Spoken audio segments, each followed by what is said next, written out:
You're listening to What's in Store, a podcast from the Hardlines Information Network. This episode is brought to you by Jeld-Wen.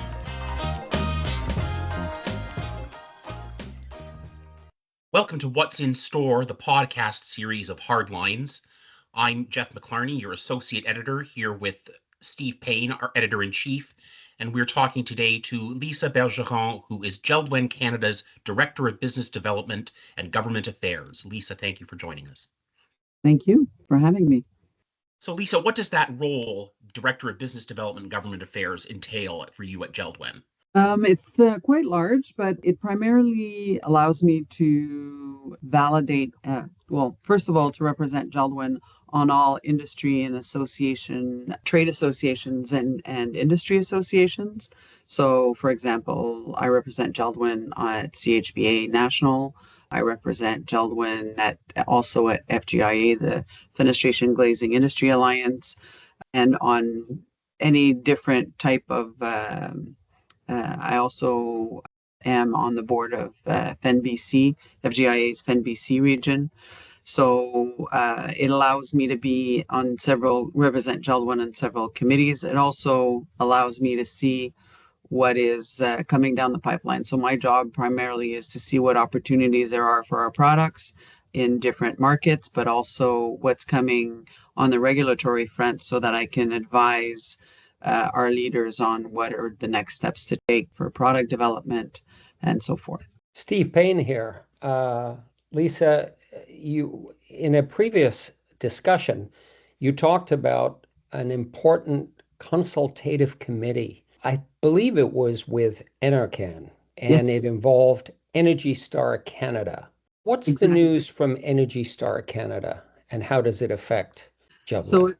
So, essentially, the last criteria for Energy Star came into effect in 2020 and has not been updated since. So, NRCan has revitalized or reenacted the Energy Efficient Fenestration Steering Committee, which is a consultative committee that has essentially all trade associations or industry associations that represent window and door manufacturers across the country, across North America, really. Plus, it also has NFRC, CSA is part of that consultative committee. And then there are manufacturers across the country that have been selected to sit on this committee. So the committee has just met once. The full committee has met once. The executive committee, which is essentially made up of the heads of or the designated representatives from, let's say, FGIA or Fenestration Canada or AVFQ.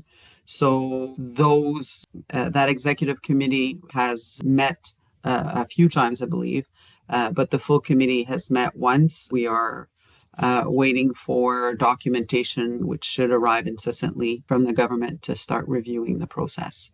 So I guess what will come of it will be, our job as a committee is really to advise NRCan on what the next criteria should be. But as I said, it really is consultative. So if we can recommend all we want, at the end of the day, the government decides what they want to do. So it's going to be, at one point, we're going to, submit our recommendations, and then they're going to go to decide what they want to do and then essentially present it to their leaders and set the criteria according to what they want, really. Is it hit and miss on an Energy Star rating?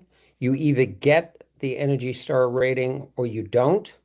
Yeah, it is. There are currently two paths to meet Energy Star, the U value path or the ER path, and that's the current criteria. Same with Energy Star Most Efficient, and then I believe that the next iteration of Energy Star, so it would be Energy Star 6.0, I believe, in Canada, would also fall in the same. It's either a hit or miss. There are no longer any zones in Canada as it were in the past.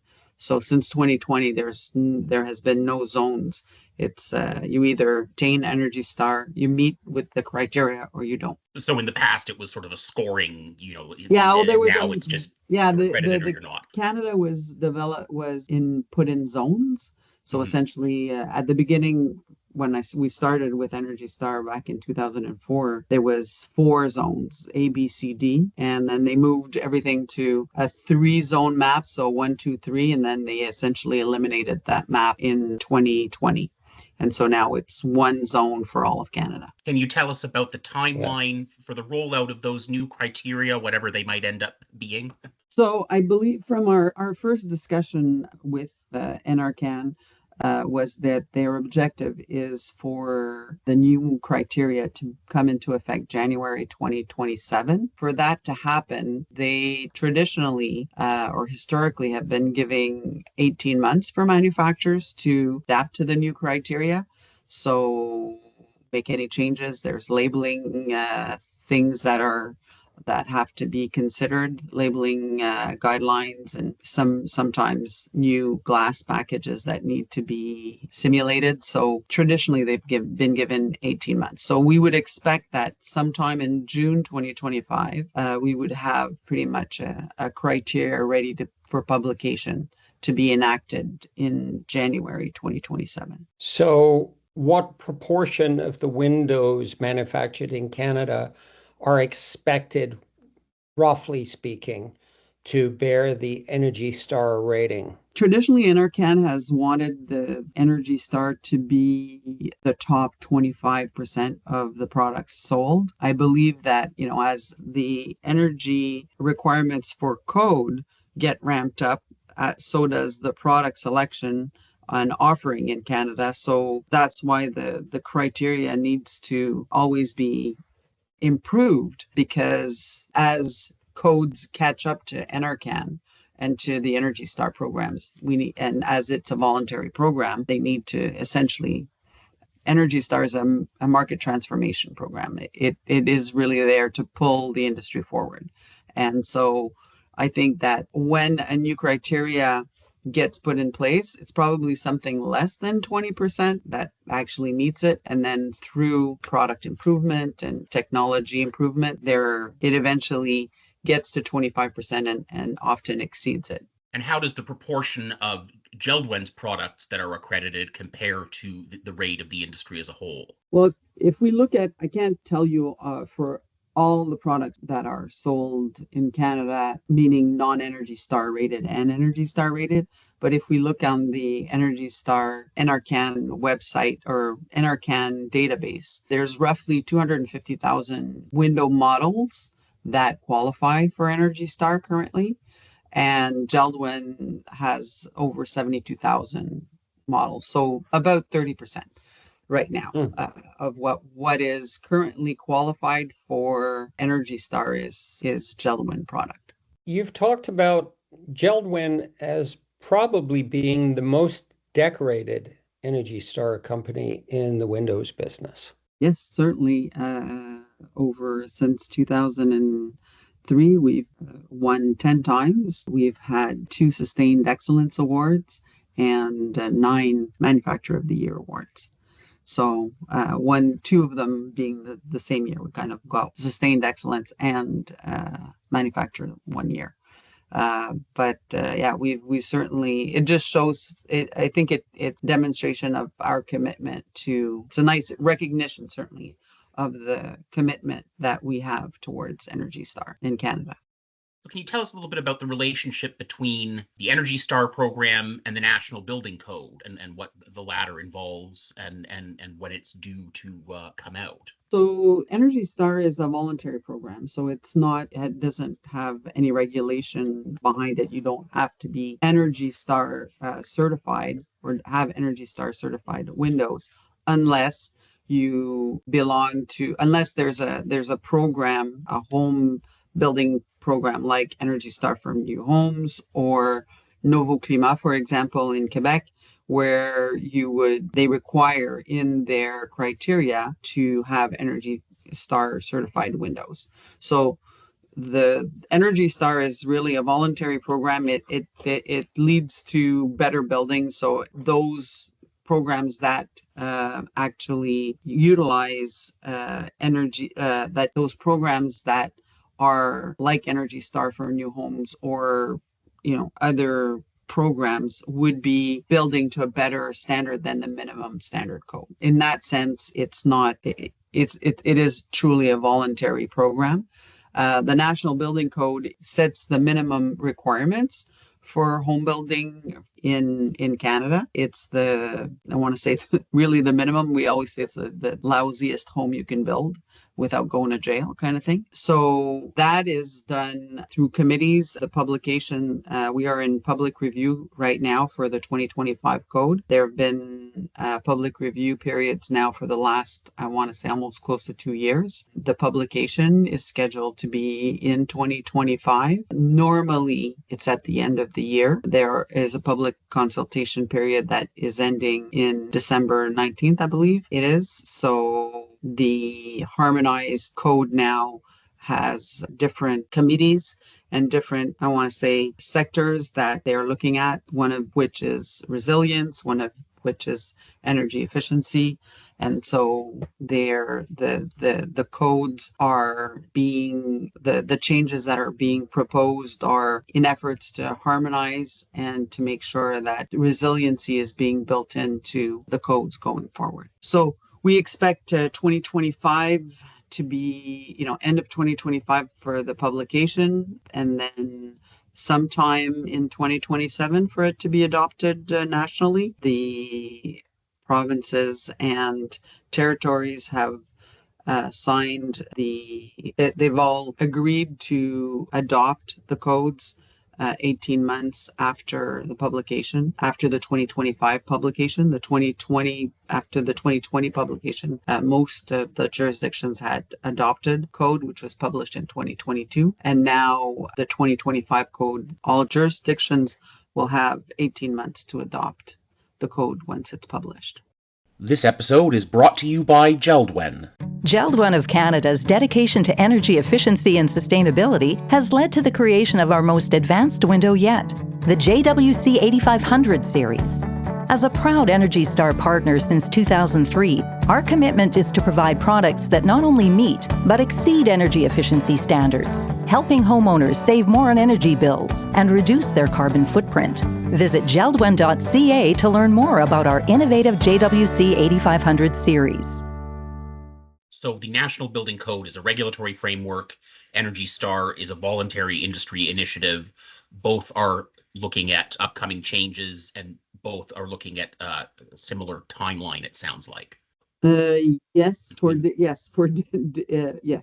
but it does make sense, actually, as it does make sense that with I want to say, adoption of a new code that is going to force better energy requirements for buildings as a whole, that the Energy Star program for windows, which is obviously a big part of the building envelope, that they increase their criteria as well. They were traditionally for Energy Star, the changes had been every 5 years. So this is the first year that we're actually going past. This is the first, I want to say, cycle that we are going past the 5-year. Lisa, you mentioned in a previous discussion something about a cap on solar heat gain. What is solar heat gain, and why is it important? Well, the solar heat gain is the ability of a window or glass to absorb heat from the sun. So simply put, it allows you to utilize the sun in winter to warm your home. However, as houses become more efficient, the envelope becomes more efficient, and window to wall ratios or size of windows is increasing. It's also becoming a problem where there's overheating in what would be traditionally heating mode. So even in the winter, you would find some rooms could overheat if you were relying only on windows that would have high solar gain. So in 2020, and I believe a little bit before, there were a lot of deaths in Canada that resulted from the heat waves that we had, and people were in their homes that were, lack of a better term, trapped, and not necessarily blaming the window, but blaming the circumstances, and that the windows didn't help the matters any in those conditions. And so the government there was an exhaustive and quite comprehensive study done by NRCan about this particular problem. And so it was decided that there would be a cap on solar heat gain so that you couldn't have high solar gain windows in all regions of Canada. So that measure was introduced in a product code change. And what essentially is transpiring from that is that there will be a cap by window to wall ratio and by zone, so climate zone. So zone 4 to 8 will have different criteria depending on the window to wall ratio. So it's a lot more flexible than the initial proposed code change that was put in place. That had been published, I believe, last winter. The industry got together and started taking a look at the restrictions that were being proposed, and it was perhaps a little too harsh. So we actually, I know that I was part of the group that led that discussion at the AVFQ, the Quebec Association of Window and Door Manufacturers. And so we actually did the work, modeling work to show that the requirements that the government had put in place were proposing to put in place were too stringent.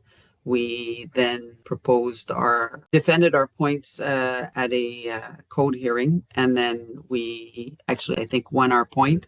And so then there is a new proposed solar heat gain cap that was modeled on our industry's data and modeling work that was the research work that was undertaken by the manufacturers.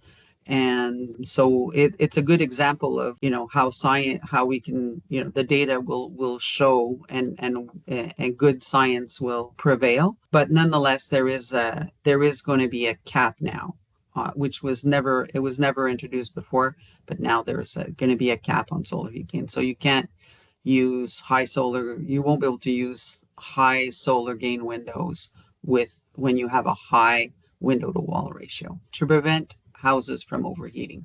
I want a little bit of context before I ask this. This is with tiers within the code. Yeah, tiers within the code. So the new code now introduces tiers, much like BC has tiers. The step code in BC, it's the same concept. So can you tell us a little bit about the tiers within the building code that are being introduced and why dealers should care about them? In Canada, we've never really had tiers. The building code was set by essentially climate zones.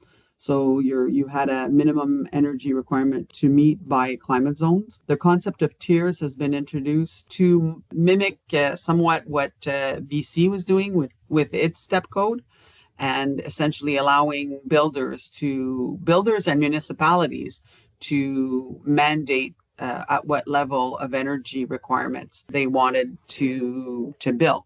So what the tier system is, tier 1 is essentially, the minimum code, and then you go to tier number 5, which is net zero or net zero ready in that context. So the tiers are getting more stringent as they go along. For example, a municipality, once the tier system has been put in place, there are municipalities that could mandate that in their jurisdiction that you need to build to tier 3 or tier 4.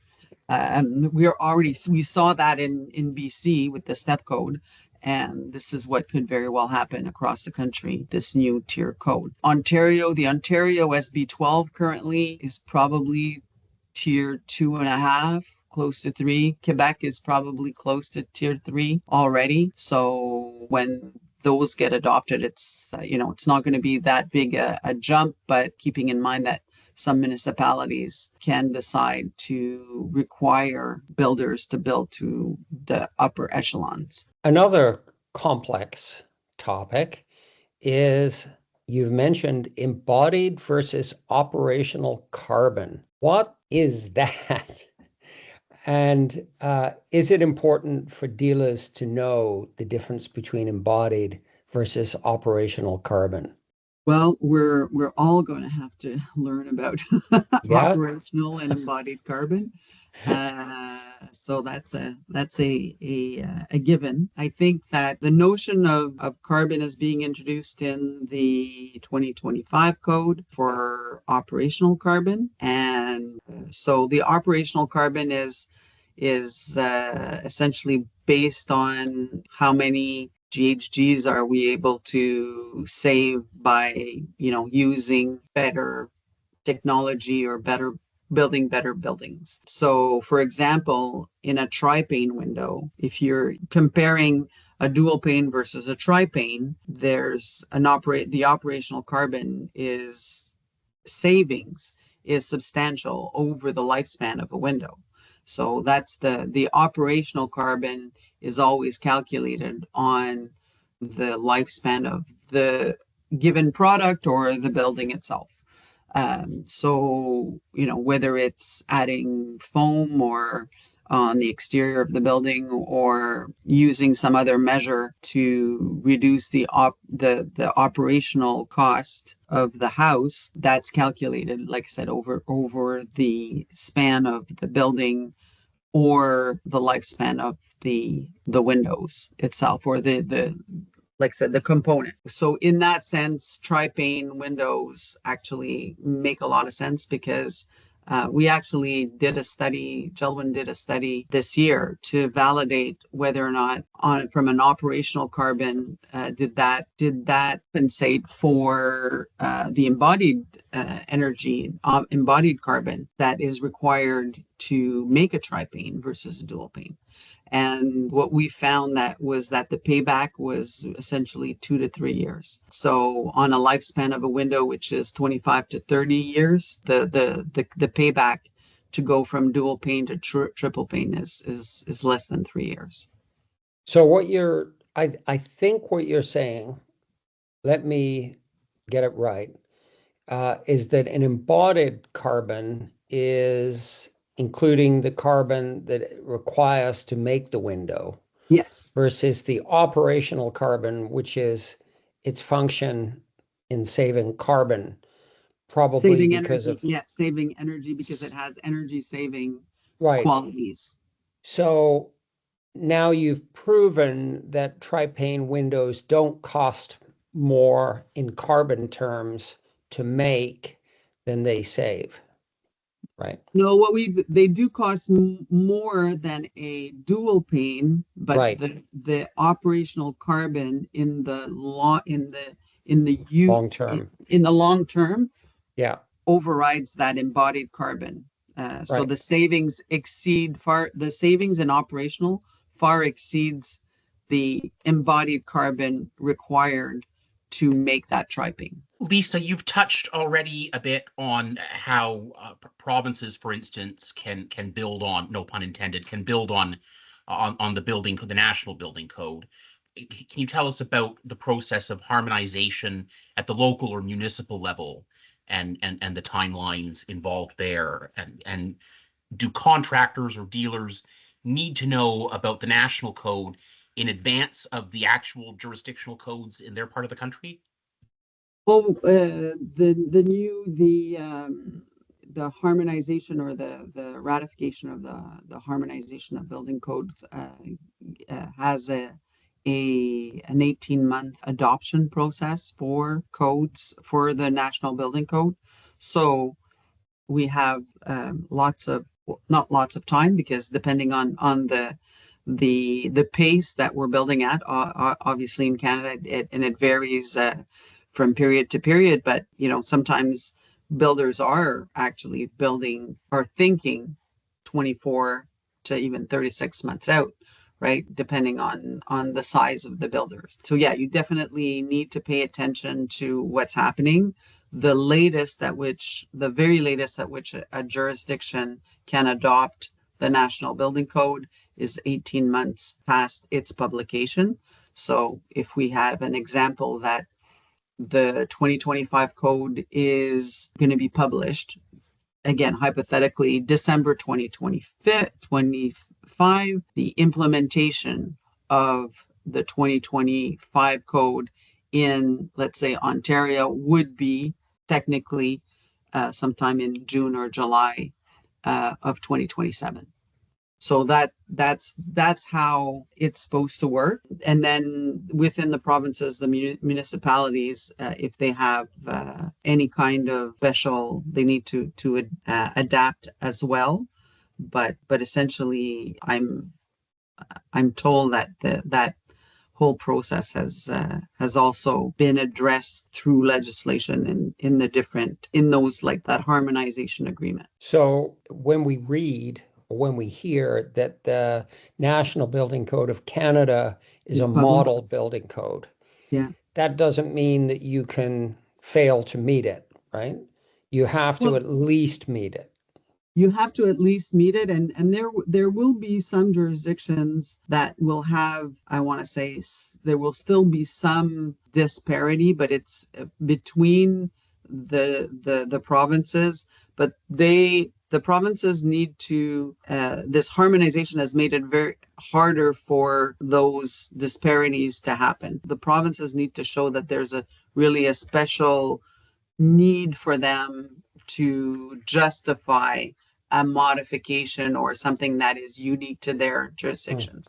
That doesn't mean that it doesn't happen. There are lots of good reasons for some divergences between the provinces, but they are fewer and far between. And from having had discussions with some government, some provincial governments, they do feel the pressure from the federal code to kind of stay in line with what the National Model Code. And the National Model Code has also taken a lot from the provinces as well, right? So it is a lot of changes. I believe in Ontario, for example, there's over 4,200 changes that are happening next year for the implementation of the 2020 code. So you can imagine it's huge for builders to take on. And so I know Ontario has decided to, take it more slowly and do only a smaller portion. And then in the next code is scheduled to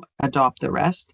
But it's a very daunting task to get all those changes put in, explained, understood by the trades. And so it's a massive undertaking. Does the dealer have a role in educating the builders on those, say in Ontario, these 4,200 changes? Yeah, Is absolutely. it Jeld-Wen that has the role, or other manufacturers, or both together? I think it's all together. If you look at the building code, the dealer, the builder, and the manufacturer are all responsible. So if we, as a manufacturer, it's our responsibility to make sure that the products we deliver are compliant to the code, to at least to the minimum code or to the spec in the jurisdictions where it's being installed. The dealer has that same responsibility in the code, and it's written on black and white, and the builder as well. So it's very much a three-pronged approach. Certainly I give our sales teams updates on what's coming down the pipeline. We have regularly updates. I'm having one with our sales team at the end of the month here. We're available, our dealer network, to do training when they require.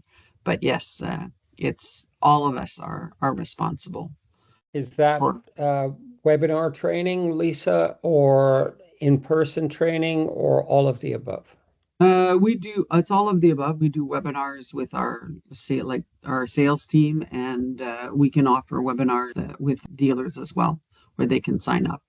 Wow, that's a lot of regulatory changes. Is it all being driven by concerns about climate change, or is it more driven by people's urge to save a buck, or both?